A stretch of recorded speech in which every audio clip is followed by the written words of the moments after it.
Isang magandang araw mga kasari-sari. Ito na naman ang inyong palawin, yung tindera, si Ate Tintin. Kumusta kayo mga kasari? Salamat sa inyong lahat ng mga subscriber ni Ate Tintin. Hindi kayo bumitaw sa akin kahit na mahigit 3 linggo na nawala ang inyong palawin, yung tindera.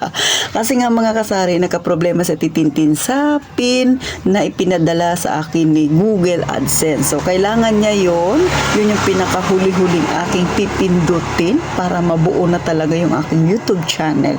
So, medyo malayo kami dito sa Palawan, no? Sabi nga hanggang 3 months daw yung palugit na binigay sa akin ni Google. Pero, almost 4 months bago ko siya natanggap mga kasari. So, ngayon okay na. Nagbalik na yung aking parang pinakapamantayan, no? Makikita mo doon yung ilang oras, makikita mo doon kung sino yung nag-subscribe sa iyo, ilan na nag-subscribe. So, nawawala kasi mga kasari pagka yung inaantay ni Google ay hindi mo nailagay doon yung PIN na hinihingi niya. So, I'm back. Welcome back sa inyo. Welcome back din sa akin. So, eto na ang ating pagchichismisan ngayon. Kung interesado ka, abay huwag ka nang mainip mga kasari. Eto na, umpisa na natin ang real talk at masaya nating chismis. Mga kasari, kayo ba nagtataka? May kakilala kayo na isang buwan pa lang mahigit yung kanyang tindahan? Tapos nakikita nyo, talagang mapapansin ninyo, no, mabilis yung paglago ng kanilang tindahan. Minsan, mga 5 buwan pa lang, kitang-kita ninyo na maganda talaga yung takbo ng kanyang negosyo. Hindi mo makakabakasan na may pagbagsak. Minsan, 1 taon, talagang masasabi mo, grabe naman itong tindahan na to. Waging-wagi, panalong-panalo. Talaga namang dire-diretso yung pagyabong ng kanyang tindahan, no. Talagang walang kabakas-bakas na maaaring malubog yung kanyang tindahan or malugi. So, bakit nga ba? Alam niyo mga kasari, no, yung mga ganyang klaseng nagtitindahan sa totoo lang, dahil sila ay may disiplina sa sarili. Pangalawa, hinihiwalay nila yung kanilang emosyon kapag sila ay nagdidesisyon. So, ano bang ibig sabihin natin Tintin sa ganyan? Sa totoo lang, no, kapag ikaw ay nagtayo ng tindahan, dyan mismo sa inyo, syempre, nandyan na yung inyong mga kamag-anak, nakapalibot na, nandyan yung mga close friends ninyo, yung close ninyong kapitbahay, nandyan na yan. Pero sabihin na natin na nandyan lahat, yan din yung mag-uumpisang magbibigay sa inyo minsan nang hindi mo inaasahan. Bakit? Syempre pagka medyo close mo yung kapitbahay mo, dyan yung utangan, diba? So pagka may utangan, minsan ikaw nag-overthink ka. Paano kung hindi ko siya pautangin at Titin? Ano ang sasabihin niya sa akin? Kapag hindi ko siya pinautangan at Titin, baka sabihin, mayabang na ako, nagkatindahan lang.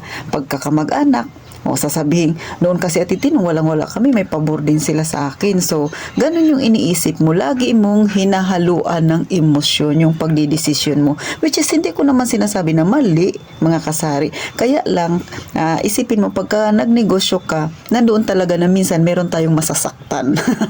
Kasi nga, lalo na, kung ikaw mismo, ay naisip mo na sa umpisa, maliit talaga ako nag-umpisa ng kapital, paunti-unti pa lang na yumayabong ang tindahan mo, tapos sasamahan mo ng utang, ay talagang mga kasari. Diyan talaga yung pag hindi ka nabayaran, maaari talagang ikalugi mo yan mga kasari. Sa totoo lang mga kasari, pagka ganyan, no, yung laging nandyan yung emosyon, pinapagpauna mo yung emosyon, dyan ka nagkakaroon ng poor decision, diba? Minsan pamali-mali ka ng decision, so wala ka nakastick doon sa pinakagusto mong mangyari sa iyong negosyo. Gaya ng sabi ko, hindi masama yung tumulong, hindi masama minsan samahan natin ng emosyon, pero kasi pag nasa negosyo ka, dapat isip lagi yung paiiralin mo. Yung puso natin nandyan yan.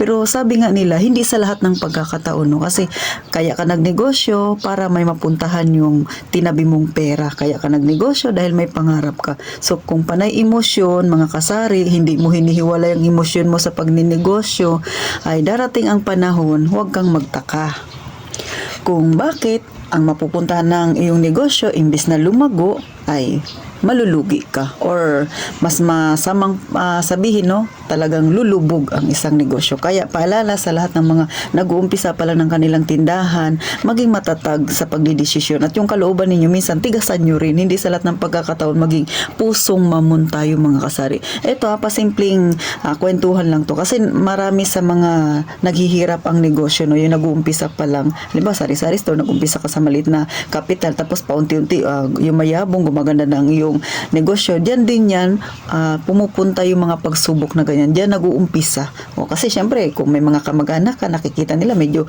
maganda na yung paunti-unti gumaganda yung buhay mo, so nagkakaroon na ngayon, minsan hindi maiwasan yung inggitan, minsan yung sa amin, yung sa Bisaya, yung tinatawag nila na nagpapabikil, di ba, yung parang hindi naman yun yung ibig mong sabihin, humahanap lang siya ng paraan para may masabi siya sa iyo.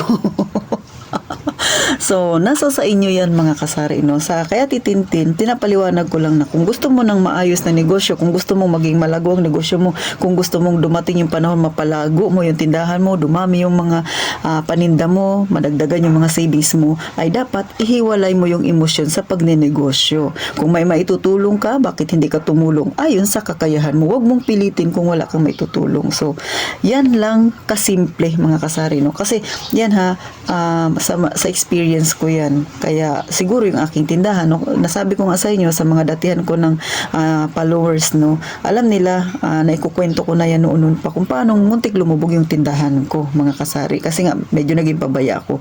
Pero pagdating sa utang mga kasari, no, ay hindi yan ang naging dahilan bakit muntik lumubog yung tindahan na titintin. Pero syempre, pag kayo pinagdaanan nyo yung ganyan mga kasari, sabihin ko sa inyo, mahirap itayong muli yung nasimulan mo. Pero kung desidido ka, may tatayo mo yan. Kaya nga, ako na i-share ko to sa inyo kasi ayoko sa inyong mangyari yung nangyari sa akin dahil mahirap siyang itayo. So ngayon, proud ako sa sarili ko na naging maayos na yung negosyo na titintin. Kaya nakakapag-share ako sa inyo mga kasari. Sa mga gusto namang mag-ipon dyan, syempre, lalo na may tindahan ka, abay malaki ang posibilidad na makapag-ipon tayo. Basta tamang mindset, ihiwalay ang emosyon sa inyong negosyo, darating ang panahon, ang iyong tindahan ay aasenso. Hanggang dito na lang si Ate Tintin, gaya nga ng palagi kong sinasabi. Mag-iingat tayong palagi, mga kasari.